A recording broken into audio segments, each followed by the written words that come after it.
সকলেই আপনাকে, আপনি ঘুরে দাঁড়াবেন, আপনি ঘুরে দাঁড়ালে সকলেই আপনাকে। আমাদের মাঝে উপস্থিত হয়েছেন পদ্মশ্রী গোকুল চন্দ্র দাস, তিনিও বলবো এখানে দাঁড়াবেন। আমাদের মাঝে আছেন, আপনাদের দিয়ে দেবো, হয়ে গেছে সিস্টেমটা দেখুন না, দেখুন না, আমরা সিস্টেমে চলবো, নতুন করে কেউ বেশি পরামর্শ দেবেন না, আমরা অনুরোধ করে দেবো সব। এই রতন কাহারের মাথাতে গণসংগঠন রাজমুকুট পরিয়ে দেবেন আমাদের নবসংযোগ ওয়েলফেয়ার বোর্ডের চেয়ারম্যান মুকুল বৈরাগ্য মহাশয়। স্যার আপনি নিচে আসুন। এবং গোকুল চন্দ্র দাস মহাশয়ের মাথায় মুকুট পরিয়ে দেবেন কলকাতা বিশ্ববিদ্যালয়ের অধ্যাপক ডক্টর আশিস ছানা।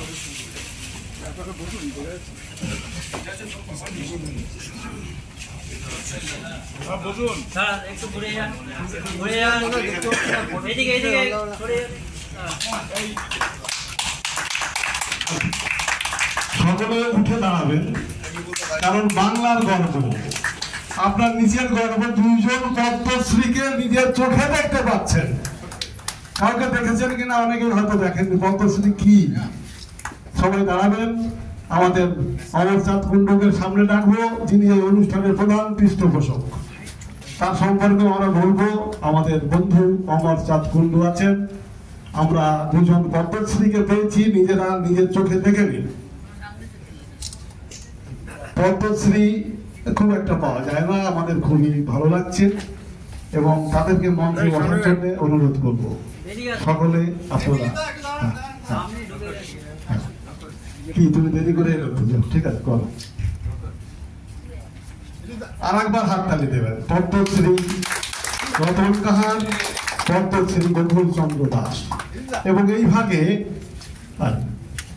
আমাদের মাঝে উপস্থিত হয়েছেন ডাক্তার নির্মল মাঝি, বিধায়ক এবং প্রাক্তন মন্ত্রী পশ্চিমবঙ্গ সরকার। তাকেও আমরা শ্রদ্ধা জানাবো।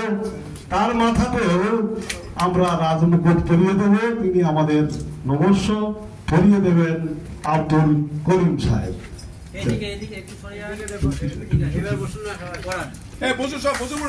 না না ঠিক আছে, দাঁড়িয়ে থাকুন। এবার দাঁড়িয়ে শুধু রতন কাহার মহাশয়ের একটু গান শুনে আমরা বসবো। আপনারা যারা দর্শক, অতিথি সম্বর্ধনা পাবেন তারা বসুন। আমরা এখানে রতন কাহারের গান শুনে নিচ্ছি।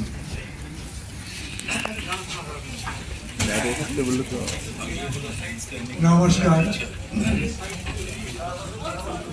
এখানে আজকে আমি এসে বাবা ডাক্তার আম্বেদকরের আজকে জন্মদিন, এরকম একটা উৎসব অনুষ্ঠান আসতে পেরে আমি খুবই ধন্য হয়েছি।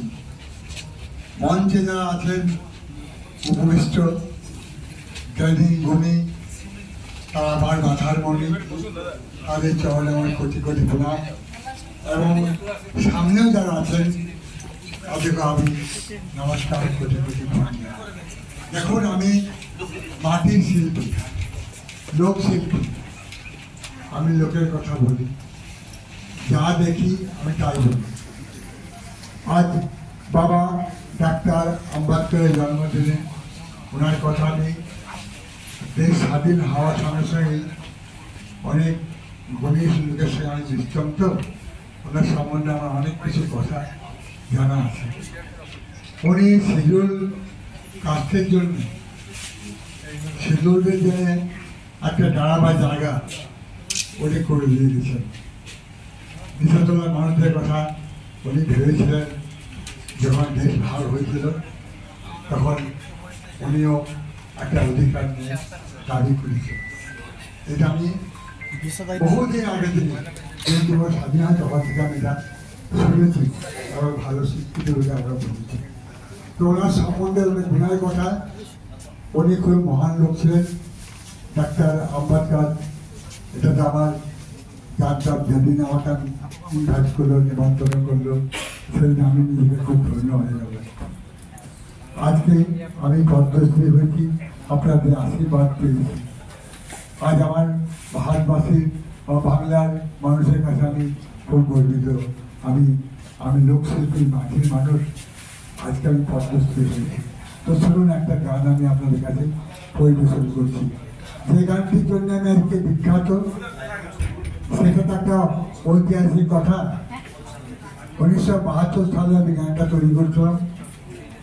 76 সালে শাপলা চক্রবর্তী গানটা রেকর্ডিং করেছিলেন। উনি বেআইনি করে, গায়ে জোর করে উনি রেকর্ড করেছিলেন 76 সালে। আমাকে কিছু বলতে, করবো কিছু দাবি করবো, এরকম অধিকার আমার মনের মধ্যে ছিল না। কিন্তু বহু লোক আমাকে বলেছে তুমি কিছু একটা করো, তুমি একটা কিছু বলো, কিন্তু আমি এইগুলি জানি না, বড় লোকদের সঙ্গে আমি গান নিজেই সুর দিই, নিজেই কথা বলি, নিজেই কথা দিই, আমি গান করি। তো শুনুন একটা গান। ইদানিং আমাদের ভারতবর্ষের মানুষ চন্দ্রে গিয়েছিল, সেই কথাই একটা গান বলছি আমি, শুনুন। যাবে গো মানুষ মহাকাশে, এইবারে যাবে গো মানুষ মহাকাশে। ও ভারত দেখিয়ে দিল, বুঝিয়ে দিল, ও ভারত দেখিয়ে দিল, বুঝিয়ে দিল জগৎবাসীকে। যাবে গো মানুষ মহাকাশে, যাবে গো মানুষ মহাকাশে, যাবে গো মানুষ মহাকাশে। অন্য দেশের বৈজ্ঞানিকরা চেষ্টা করিল, ভারতবর্ষের বিজ্ঞানীরা করে দেখাইল, বাইরে করে দেখাইল। অন্য দেশের বৈজ্ঞানিকরা চেষ্টা করিল, ভারতবর্ষের বিজ্ঞানীরা করে দেখাইল, বাইরে করে দেখাইল। আমি সেই বিজ্ঞানের প্রণাম করি, আমি সেই বিজ্ঞানের প্রণাম করি আনন্দ উল্লাসে। যাবে গো মানুষ মহাকাশে, যাবে গো মানুষ মহাকাশে। ইহ জগতে বসবাস করব মোরা চন্দ্রলোকে, বাইরে চন্দ্রলোকে।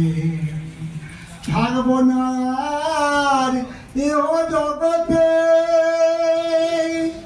বসবাস করব মোরা চন্দ্রলোকে, বাইরে চন্দ্রলোকে।